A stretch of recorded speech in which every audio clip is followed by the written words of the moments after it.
روح کی بیماریاں اور ان کا علاج، غصہ اور غضب اور غیظ کو ضبط کرنے پر انعامات اور بشارتیں احادیث نبوی کی روشنی میں۔ علامہ آلوسی رحمۃ اللہ علیہ اپنی تفسیر میں اس مقام پر چند حدیثوں کی روایات نقل فرمائی ہیں۔ حدیث نمبر 1، عن ابی ہریرہ مرفوعا من کظم غیظا وهو يقدر على انفاذه ملأ اللہ تعالی قلبه امنا وایمانا، جو شخص غصے کو پی جائے اور غصے کو نافذ کرنے کی یعنی بدلہ لینے کی طاقت رکھتا ہو تو حق تعالی شان اس کے قلب کو امن اور ایمان سے بھر دیں گے۔ حدیث نمبر 2، عن انس قال قال رسول اللہ صلی اللہ علیہ وسلم من كظم غيظا وهو قادر على ان ينفذه دعاه الله تعالى على رؤوس الخلائق حتى يخيره الله تعالى من اي الحور شاء۔ حضور صلی اللہ علیہ وسلم ارشاد فرمایا جس نے غصے کو ضبط کر لیا باوجود بدلہ لینے کی طاقت کے، اللہ تعالیٰ میدان محشر میں تمام مخلوق کے سامنے اعلان فرمائیں گے کہ تم جس حور کو چاہو پسند کر لو۔ حدیث نمبر 3، اخرج ابن جریر عن الحسن ان اللہ تعالی یقول یوم القیامت لیقم من کان له علی اللہ اجر فلا یقوم الا انسان عفا۔ اللہ تعالیٰ قیامت کے دن اعلان فرمائیں گے وہ شخص کھڑا ہو جائے جس کا اللہ تعالیٰ کے ذمہ کوئی اجر ہو، پس نہیں کھڑا ہوگا مگر وہ شخص جس نے کسی کو معاف کیا ہوگا۔ حدیث نمبر 4،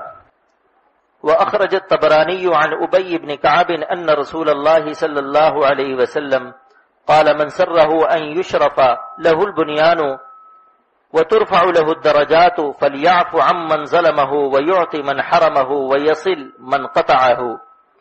حضور صلی اللہ علیہ وسلم نے ارشاد فرمایا کہ جس شخص کو یہ بات خوش کرے کہ اس کے لیے بلند مکان ہو جنت میں اور اس کے درجات بلند ہو، پس اس کو چاہیے کہ معاف کرے اس کو جو اس پر ظلم کرے اور عطا کرے اس کو جو اس کو محروم کرے اور صلہ رحمی کرے اس سے جو اس سے قطع رحمی کرے۔ چنانچہ حضور صلی اللہ علیہ وسلم کا کمال حسن موقع عفو سید الشہداء حضرت حمزہ رضی اللہ عنہ کی شہادت کا واقعہ ہے۔ حتی قال حین رآہ قد مسل به لأمثلن ب70 مکانک، آپ صلی اللہ علیہ وسلم نے اپنے چچا شہید کو دیکھ کر فرمایا کہ آپ کے بدلے میں 70 کافروں کے ساتھ یہی معاملہ کروں گا، لیکن جب یہ آیت نازل ہوئی کہ آپ بدلہ اتنا ہی لے سکتے ہیں جتنا کہ ظلم ہوا، فعاقبوا بمثل ما عوقبتم به ولئن صبرتم لهو خیر للصابرین، اور اگر آپ صبر کریں تو آپ کے لیے خیر ہے۔ پھر آپ صلی اللہ علیہ وسلم نے اسی خیر کو اختیار فرمایا اور قسم کا کفارہ ادا فرمایا۔ حکایت ما اخرجه البیہقی ان جاریۃ لعلی بن حسین رضی اللہ تعالی عنہ جعلت تسکب علیہ الماء ليتهيأ للصلاة فسقط الإبريق من يدها فشجه فرفع رأسه إليها فقالت إن الله تعالى يقول والكاظمين الغيظ، فقال لها قد كظمت غيظي، قالت والعافين عن الناس، قال عفى الله تعالى عنك، قالت والله يحب المحسنين، قال اذهبي فأنت حرة لوجه الله۔ علامہ آلوسی رحمۃ اللہ علیہ فرماتے ہیں احسان سے مراد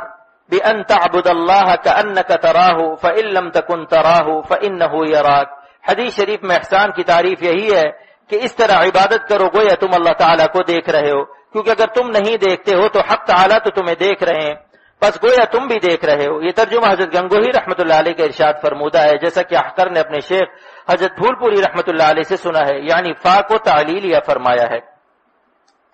روایت مذکورہ کا ترجمہ یہ کہ حضرت علی بن حسین رضی اللہ عنہ کو ان کی جاریہ وضو کرا رہی تھی کہ لوٹا ان کے اوپر گر گیا اور وہ زخمی ہو گئے، اور غصے سے حضرت نے سر اٹھایا تو اس جاریہ نے پڑھا اللہ تعالیٰ فرماتے ہیں کہ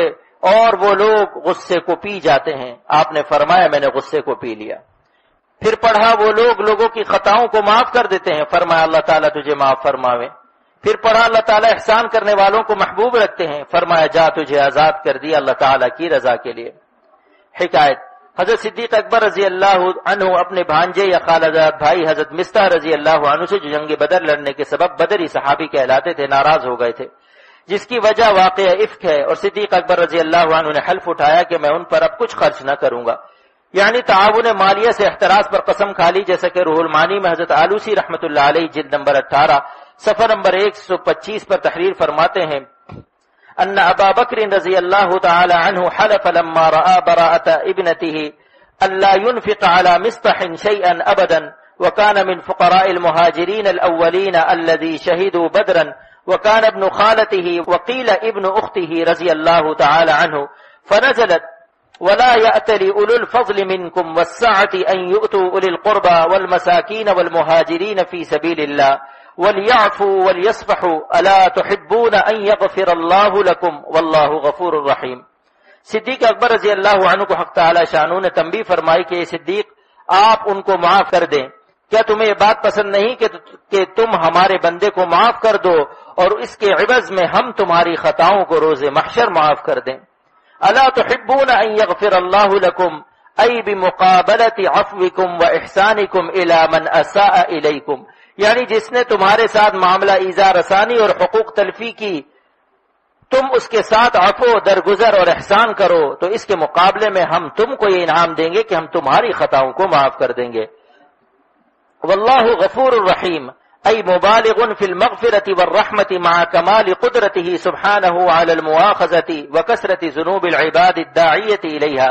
یعنی اللہ تعالیٰ کی مغفرت اور رحمت نہایت وسیع ہے باوجود کہ ان کو مواخذہ پر کمال قدرت ہے اور باوجود کثرت معاصی عباد کے جو سبب ہے مواخذہ اور عذاب اور عقوبت کے. وفیہ ترغیب عظیم فی العفو ووعد کریم بمقابلته كأنه قیل الا تحبون ان یغفر اللہ لکم فہذا من موجباته. اس میں ترغیب عظیم ہے کہ انسان دوسروں کی خطاؤں کو معاف کر کے حشر کے دن اپنی معافی کا سامان کر لے. چنانچہ جب یہ آیت نازل ہوئی تو صدیق اکبر رضی اللہ عنہ نے حلف اٹھایا اور فرمایا خدا کی قسم ہم محبوب رکھتے ہیں کہ ہماری مغفرت حق تعالیٰ فرما دیں. اور آپ نے حضرت مصطح رضی اللہ عنہ پر احسان اور انفاق بھی جاری فرما دیا بلکہ پہلے سے دونا احسان شروع کر دیا. وفي الروح ان ابا بکر لما سمع الآية قال بلا والله يا ربنا انا لنحب ان تغفر لنا وأعاد له نفقته. وفي رواية انه صار يعطيه ضعفي ما كان يعطيه اولا. حضرت آلوسی رحمۃ اللہ علیہ فرماتے اس آیت سے حضرت صدیق اکبر رضی اللہ عنہ کی بہت بڑی فضیلت ثابت ہوتی ہے کہ حق تعالی نے ان کو اولو الفضل میں یقیناً داخل فرما دیا. لأنه داخل في أولي الفضل قطعا وحده أو مع جماعة سبب النزول ولا يضر في ذلك عموم الحكم لجميع المؤمنين كما هو الظاهر.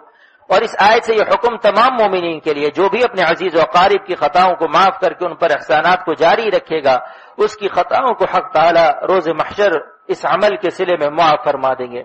حکایت ایک مرتبہ حضرت شیخ الحدیث مولانا محمد زکریا صاحب دامت برکاتہم اپنے ایک ملازم کو ڈانٹ رہے تھے اور وہ معذرت کر رہا تھا. شیخ نے فرمایا تم بار بار مجھے ستاتے ہو اور اسی قسم کی خطاؤں کو بار بار کرتے ہو، آخر میں تمہارا کتنا بھگتوں. شیخ کے پاس اس وقت حضرت مولانا محمد الیاس صاحب رحمۃ اللہ علیہ جو شیخ کے حقیقی چچا تھے بیٹھے تھے. کان میں چپکے سے فرمایا مولانا اتنا اس کا بھگت لو جتنا اپنا کل بھگتوانا ہے، یعنی حق تعالیٰ سے جس قدر معافی چاہتے ہو اسی قدر یہاں خوب کی مخلوق کی خطاؤں کو عفو کر کے ان پر احسان کر لو. حکایت حضرت حکیم الامت تھانوی رحمۃ اللہ علیہ نے ایک واعظ میں فرمایا کہ ایک شخص تھا اس کی بیوی نے اس کے کھانے میں نمک بہت تیز کر دیا، اس کو بہت غصہ آیا لیکن سوچا کہ اگر ہماری لڑکی سے ایسی خطا ہو جاتی تو ہم اپنے داماد سے کیا معاملہ پسند کرتے، یہی کہ وہ معاف کر دے، اور اگر جوتا بازی کرتا تو ہم کو رنج ہوتا، بس یہ بھی کسی کی بیٹی ہے اور میں بھی کسی کا داماد ہوں، حق تعالیٰ کی بندی ہے، معاف کر دیا. جب انتقال ہو گیا تو ایک بزرگ نے اس کو خواب میں دیکھا اور دریافت کیا کہ کیا معاملہ تیرے ساتھ ہوا. کہا حق تعالیٰ نے باوجود ہماری نالائقیوں کے فرمایا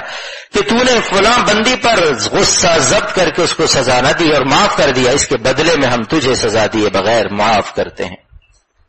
حکایت ایک صاحب رات 12 بجے روتے ہوئے اور کہنے لگے کہ میں نے غصے میں بیوی کو 3 طلاق دے دی اور اب میں بھی رو رہا ہوں، بیوی بھی رو رہی ہے اور چھوٹے چھوٹے بچے بھی رو رہے ہیں، پورا گھر جہنم بن گیا ہے، اب بتائیے میں کیا کروں. میں نے کہا آپ جائیے کسی مفتی صاحب سے رجوع کیجئے، غصے میں پاگل ہونے کا یہی انجام ہوتا ہے. حکایت حضرت بايزيد بستامی رحمۃ اللہ علیہ اپنے مریدین کے ساتھ سفر کر رہے تھے، اوپر سے کسی نے کوڑا پھینک دیا، آپ نے فرمایا الحمدللہ. لوگوں نے کہا یہ کیا موقع ہے الحمدللہ کا؟ فرمایا جو سر کے معاصی کے سبب آگ برسانے کے قابل تھا اس پر اگر راکھ برسائی گئی تو کیا یہ شکر کا موقع نہیں ہے؟ خدا رحمت کند ای عاشقان پاک تینت را، خدا رحمت کند ای عاشقان پاک تینت را.